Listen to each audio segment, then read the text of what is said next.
श्रम ही सेवा आहे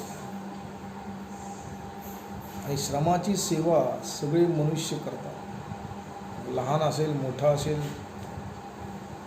सगळ्या प्रकारचे लोक करतात.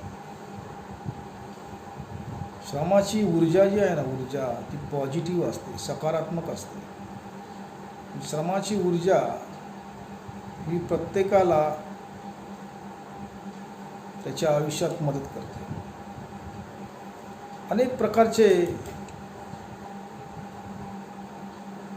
श्रम केले जातात. गरिबांना मदत करणं ही सुद्धा एक श्रमाची सेवा आहे. आजारी व्यक्तीला मदत करणं ही सुद्धा श्रमसेवा आहे.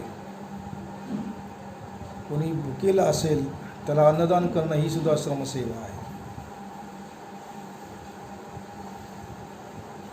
कुणाला पाणी देणं मोफत ही सुद्धा एक श्रमसेवा आहे. आणि कुणाला नोकरीवर ठेवणं ही तर महाश्रम सेवा आहे. समाजामध्ये भिकारी वर्ग आहे. त्या भिकारी वर्गांना त्यांच्या हातांना काहीतरी काम मिळवून देणं ही एक श्रमसेवा आहे. अशा अनेक प्रकारच्या श्रमसेवा आहेत. तर कोणती श्रमसेवा करण्यासाठी आपल्याला संधी मिळते याचं ज्याने त्याने विचार करावा. प्रत्येकजण स्वतःसाठी नोकरी शोधतो. प्रत्येकजण उदरनिर्वाहासाठी काहीतरी व्यवसाय करतो. परंतु असे अनेक लोक आहेत समाजात की त्यांना तशी संधी मिळत नाही, मनासारखी नोकरी मिळत नाही, मनासारखा व्यवसाय मिळत नाही, मनासारखा पगार मिळत नाही. ते सतत झगडत असतात, संघर्ष करत असतात, कसे तरी आयुष्य जगत असतात. झोपडपट्ट्यामधून अनेक लोक असे आहेत की हातावरचं पोट घेऊन जगतात. त्यांना एक दिशा दाखवण्याचा मार्ग जर तुम्ही निवडला किंवा प्रयत्न केला तर ती एक श्रमसेवा ठरेल. नोकऱ्या कमी आहेत, काम करणारी हातं जास्त आहेत.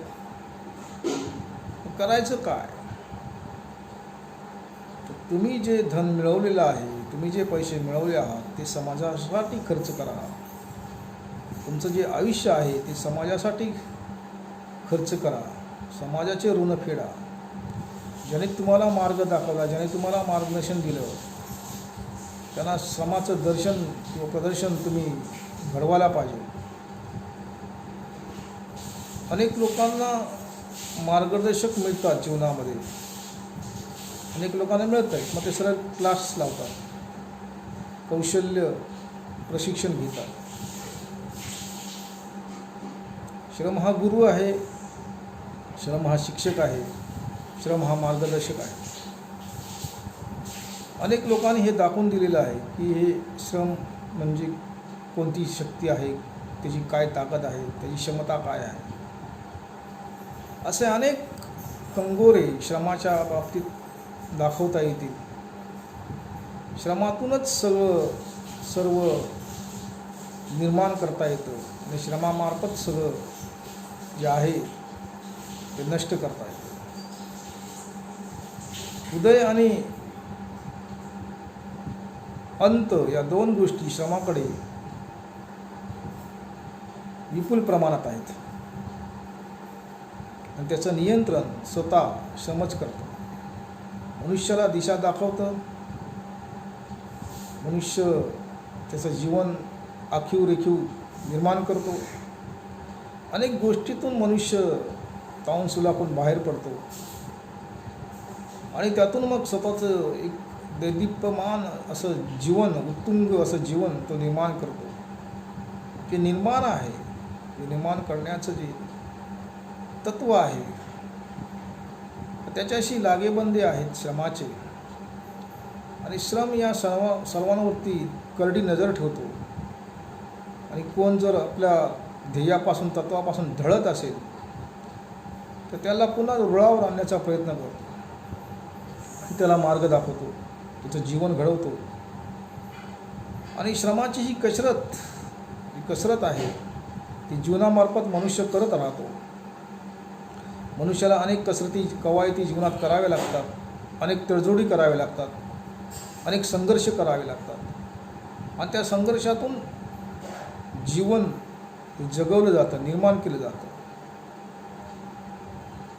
त्याचंच नाव सेवा आहे. सेवेचे अनेक प्रकार आहेत. स्वच्छता सेवा आहे, अन्न सेवा आहे, पाणी सेवा आहे, रुग्णसेवा आहे, मदतकार्य सेवा आहे, प्रेम सेवा आहे, भक्ती सेवा आहे, अनेक सेवा आहेत. सेवा म्हटलं की त्याच्यामध्ये फी घेणं चुकीचं आहे. त्याचं दाम पैशात मोजता येत नाही. सेवा ह्या नेहमी मोफत असाव्यात. आपण ज्याला सेवा दिलेली आहे, सेवा पुरवली आहे, त्याच्याकडून काहीतरी मिळेल याची अपेक्षा ठेवू नये. मग सेवेचं महत्त्व कमी होतं. सेवा ही नेहमी निष्काम बुद्धीने करावी, निस्वार्थीपणे करावी. फळ मिळेल न मिळेल याची आशा ठेवू नये. जेव्हा कधी मिळायचं असेल तेव्हा मिळेल तुम्हाला. तर सेवा जी असते ती नेहमी सेवा करणाऱ्याच्या पदरात फळ देते, त्याचं भलं करते. एक मनुष्य आहे, डॉक्टर आहे, तो जर रुग्णांची सेवा मोफत करत असेल किंवा अल्प फीमध्ये करत असेल तर त्याला फळ मिळतं. समाजसेवक म्हणून त्या डॉक्टरची प्रसिद्धी निर्माण होते. आणि असे अनेक समाजसेवक समाजामध्ये आहेत, दिसतात आपल्याला. कुष्ठरोगांची सेवा आहे, निवारा नसलेल्या लोकांची सेवा आहे, त्यांची राहण्याची सोय केली जाते. जे भटके लोक आहेत त्यांना एका जागी स्थिर केलं जातं, ती एक सेवा आहे. मग सामान्य माणूस या सेवेमध्ये काय योगदान देऊ शकतो? तर सामान्य माणसाने आपल्या अवतीभोवती शेजारी असणाऱ्या गरीब लोकांना मदत करायला पाहिजे. एखादा विद्यार्थी असेल गरीब, त्याचा शिक्षणाचा खर्च जर त्याने उचलला, ती एक सेवा होऊ शकते. त्याला पुस्तकं द्यायची, त्याची फी भरायची. हल्ली क्लासेस लावले जातात. गरीब लोकांना क्लास मिळत नाही, क्लासची फी भरता येईल. इतर जो वायफळ खर्च असतो, व्यसनावर लोक खर्च करतात, अफाट खर्च करतात, तो जर अशा गोष्टीकडे वळवला खर्च, तर पुण्याचं काम म्हणून श्रमसेवा ही घडू शकते. आणि श्रमसेवा करायला लाज वाटण्याचं कारण नाही कोणाला. त्याच्यामध्ये लोक मला असे बोलतील, असं म्हणतील, असं काय किंतु बाळगण्याचा काही प्रश्न येत नाही. कारण तो एक सिग्नल आहे. त्या सिग्नलवरून जो रस्ता निघतात 3-4, कोणत्या रस्त्यावर मार्गक्रमण करायचं ही सेवा सांगत राहते. आणि श्रमाची सेवा ही नेहमी चांगल्या मार्गाकडे नेते. लोकांचा विचार नाही करायचा, तुमच्या मनाचं ऐका. तुमच्या मनात दया, बुद्धी, ममता, कणाव असेल तर तुम्ही गरिबांची सेवा नक्कीच करू शकता. ठीक आहे, तुमची आता परिस्थिती नसेल, नंतर करा, 10 वर्षांनी करा, 5 वर्षांनी करा, पण मनात ठरवा की मी नंतर सेवा करीन. माझी परिस्थिती चांगली आली, आर्थिक स्थिती चांगली आली की नक्कीच करेन. माझे आताचे दिवस खराब आहेत, पुढचे दिवस जरा बऱ्यापैकी आले किंवा चांगले आले तर मी लोकांना विसरणार नाही, समाजाचं ऋण फेडीन. असा मनात जर विचार केला प्रत्येकाने, समाजामध्ये ही गरिबीचे चित्र आहे ते दिसणार नाही आणि ते फार काळ टिकणार नाही. अशा अनेक प्रकारच्या योजना किंवा कल्पना त्यांना मूर्त स्वरूप देण्यासाठी मनुष्याने नेहमीच प्रयत्नशील व्हायला पाहिजे. सेवेशी तुमचं कनेक्शन काय आहे ते तुम्ही तपासून पहा की खरंच सेवा करू शकतो का. की मी सेवा केल्यानंतर त्याकडून पैशाची अपेक्षा करू शकेल, माझं पोट कसं भागेल. कर्ज काढून कोणाची सेवा करू नका. समाजसेवा मला करायची म्हणून मी कर्ज काढेन आणि समाजसेवा करेन असं करू नका. त्यात तुमचं नुकसानच होईल. तुमची आर्थिक स्थिती उत्तम असेल किंवा तुमची आर्थिक स्थिती भक्कम असेल किंवा नसेलसुद्धा तरीही तुम्हाला सेवा करता येते. आपल्या वाट्याला जे आहे त्यातला थोडाफार वाटा दुसऱ्याला दिला काही फारसं बिघडत नाही कोणाचं. उदाहरणार्थ तुम्ही रोज 4-5 पदार्थ घरी करून खाता, जेवता, भोजन करता, त्यापेक्षा 2च पदार्थ करा. बाकीचे जे पैसे जे आहेत ते उरतात ते समाजसेवा करा. आणि समाजसेवेची संधी ही आपल्या अवतीभोवतीच असते, फार दूर जायला लागत नाही. एखादा अनाथाश्रम असेल, एखादा वृद्धाश्रम असेल, एखादा महिलाश्रम असेल, एखादं बालकाश्रम असेल, अशा ठिकाणी तुम्ही जाऊ शकता. तिथे जाऊन तुम्ही त्यांना दान देऊ शकता, त्यांना मदत करू शकता. पैशाच्या स्वरूपात करा, कामाच्या स्वरूपात करा किंवा अनेक इतर प्रकार असतात. शिक्षक होणं आणि लोकांना शिकवणं, प्रौढ लोकांना, गरीब लोकांना, ही सुद्धा एक शिक्षण सेवाच आहे. आपलं जे काम आहे, आपली जी नोकरी आहे ती सांभाळून हे करता येतं. मग समाजात समाजसेवकांची गर्दी होईल का? तर असं काही नाही होणार. की समाज इतका मोठा आहे, सगळ्यांना सामावून घेतो तो.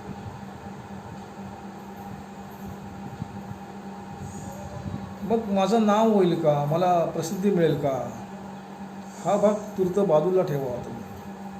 तुम्ही योग्य काम केलं, अनेक वर्ष करत राहिलात तर तुमचं नक्की नाव होईल या क्षेत्रामध्ये, सेवेच्या क्षेत्रामध्ये. परंतु याची जी सुरुवात आहे ती तरुणपणात करायला हवी. तुमचं वय झालं, तुम्ही वृद्धत्वाकडे झुकलात की सेवा करायला गेलात तर मग ती सेवा अपूर्ण राहू शकते किंवा होऊ शकते. म्हणून उमेदीच्या काळामध्ये, तारुण्याच्या काळामध्ये सेवेची सुरुवात करावी. मग ते सेवेच्या वृक्षाचं वटवृक्ष होतो. 10, 15, 20 वर्ष जर तुम्ही सेवा करत राहिला तर आपोआप तुमचं नाव प्रसिद्ध होतं. किंवा नाही जरी प्रसिद्ध झालं तरी तुम्हाला माहीत असतं तुम्ही काय करता. लोक तुम्हाला विसरत नाहीत, लोक तुम्हाला शेवटपर्यंत आठवतात. आणि हीच तुमच्या कामाची पावते, हीच तुमच्या श्रमाची नोंद आहे या पृथ्वीवरती, लक्षात ठेव. तुमची श्रमसेवा फुकट जात नाही, ही कामाला येते. तुमच्याकडे जी कला आहे, जी कला ज्याने तुम्हाला शिकवली, त्या माणसाचे आभार माना आणि तुमच्या हातातली कला दुसऱ्याला द्या. तो आणखी तिसऱ्याला देईल, तो चौथ्याला देईल, तो 5व्याला देईल आणि हे मोफत व्हायला पाहिजे. तर ते श्रमाचे चक्र पूर्ण होईल. आणि अनेक लोक जे आहेत श्रमाशिवाय त्यांचे हातसुद्धा काम करू लागतील. पैसा प्रत्येकालाच मिळवायचा आहे किंवा पैशाची गरज प्रत्येकालाच लागते जगण्यासाठी. आणि पैशाचं सोंग आणता येत नाही. किती काळ आपण उधारी करणार किंवा किती काळ तुम्हाला लोक पैसा देणार. शेवटी स्वतः मिळवणं हाच त्यावर एकमेव उपाय आहे. आणि हा उपाय काही अघोरी उपाय नाही. तुमच्या छंदातूनही तुम्हाला पैसा मिळवता येतो. त्यासाठी स्वतःची क्षमता तुम्ही ओळखा. चांगल्या नोकरीसाठी इंटरव्ह्यू देतो आपण, तयारी करतो. तसाच एखादा उद्योग निर्माण करण्यासाठी आपण स्वतः इंटरव्ह्यू घ्यावा. त्याच्यामध्ये आपण बसतो का ते पाहावं. आपल्या अंगाचे गुण तपासावेत आणि आपली किती तयारी आहे, मानसिक असेल, आर्थिक असेल, सामाजिक असेल, ही तपासून पाहावी. आणि त्यानुसार स्वतःला त्या कामात झोकून द्यावं. यश काय लगेच मिळत नाही. त्यामध्ये अनेक खाचखळगे असतात, ठोकर असतात, त्या खाव्या लागतात, त्या भोगावे लागतात, संघर्ष करावा लागतो. त्यानंतर कुठे सुरुवात होते, प्रारंभ होतो. आणि हाच प्रारंभ, हा सेवेचा प्रारंभ आहे असं समजून तुम्ही कार्य करत राहायला पाहिजे. मग सेवा करण्यासाठी कुठच्या गावात जाऊन राहण्याची गरज नाही. तुम्ही जिथं राहता, शहरामध्ये किंवा कुठेही राहता, आता युग आधुनिक झाले आहे. तुमची मदत तिथपर्यंत पोचू शकते.